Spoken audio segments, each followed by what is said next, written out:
लाल मिठी खाए के तैयार रहा। हर जुल्फी जुल्फी तुई गो जुल्फी गिरा लगाल में हीरे लाला पाला लागे ना लोली तोरे कमरिया हीरे लालो ले लगा जमुरे गजा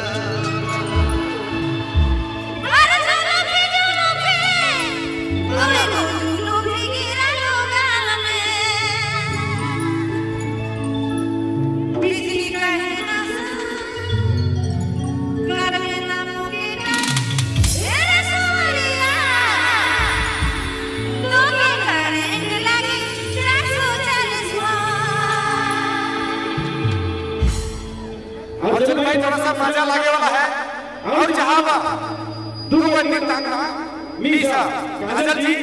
और मोहिनी जी अपने से रिक्वेस्ट है 5 बजे चेहरा पर मोहिनी जी और प्लीज काजल जी अपने से रिक्वेस्ट है 5 बजे चेहरा पर और बता रहा हूं कि हम सामान बाहर कर दे और चेयर रखा ले वो बैठो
What?